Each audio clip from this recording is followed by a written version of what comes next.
Oprah Winfrey, Johnny Depp, Scarlett Johansson, Princess Diana, and David Bowie. All of these role models have one thing in common apart from being household names. Do you have any idea what it is? They've all struggled with panic attacks and panic disorder in their everyday lives.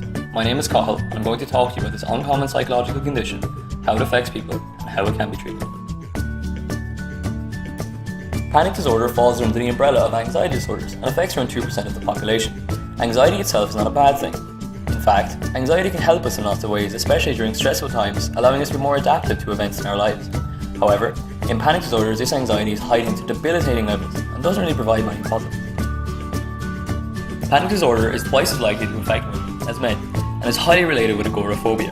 The age of onset is usually late teens or mid-30s due to experiences with loss events and emotional conflict. Panic disorders are differentiated from anxiety attacks in lots of ways. Firstly, anxiety is usually preceded by long-lasting stressors which can lead to reactions lasting days, months, or even years.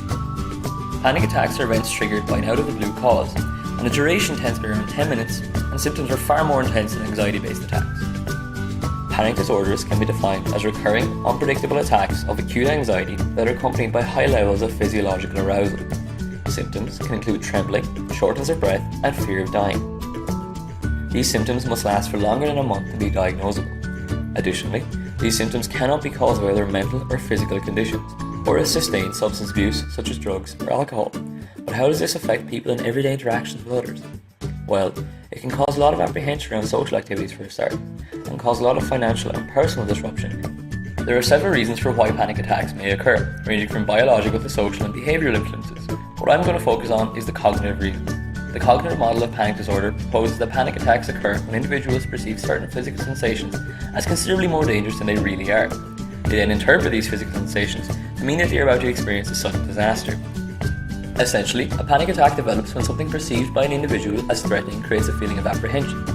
If the sensations that accompany this state of apprehension are misinterpreted, the individual experiences a further increase in the apprehension, subsequently followed by elevated physical sensations, and so on, until a full-blown panic attack occurs and a vicious cycle is started. One study that shows the cognitive model perfectly was undertaken in 1998. In this experiment, exercise alone, simply relaxing, or the physical sensations caused by an illness could induce panic attacks. This is due to the misinterpreted body signs we talked about earlier. We know that hyperventilation can induce these panic attacks. The extent of which depends upon cognitive factors. One group in an experiment was told that they would be performing a controlled breathing task. The other group was told that they were taking part in a task whose aim was to induce a panic attack. People who suffered with panic disorder were more likely to experience anxiety when it was a panic attack test versus a controlled breathing task. This was also reflected in their heart rate. Thus, panic control therapy is where the therapist uses exposure techniques. This is where they persuade the person to deliberately display the sensations associated with their panic. For example, a person whose panic attacks begin with hyperventilation is asked to breathe rapidly for 3 minutes, or someone whose panic attacks are associated with dizziness might be asked to spin in a chair for several minutes. Now we understand what panic disorder is. I've shown some experiments using the cognitive model. Let's talk about the therapy for panic disorder. Psychological therapists help people gain insight into areas believed to relate to the panic attacks, such as issues surrounding separation and anger. In a randomized control trial, patients who were assigned to receive psychodynamic treatment achieved more symptom relief than those who were simply assigned to a control condition or relaxation training. When these sensations begin, the person experiences them under safe conditions. They practice coping techniques for dealing with these physical symptoms. With practice and help from the therapist, the person learns to stop seeing internal sensations as signals of loss of control, and to see them instead as harmless sensations that can't be controlled. The person's ability to create these physical sensations and then cope with them makes them seem more predictable. Overall, 70 to 80% of people with panic disorder who are treated with this therapy are free of panic at the end of the treatment. Cognitive therapies involve facing down your fears and learning to not misread bodily signs as disastrous. And after all, isn't facing our fears a good thing?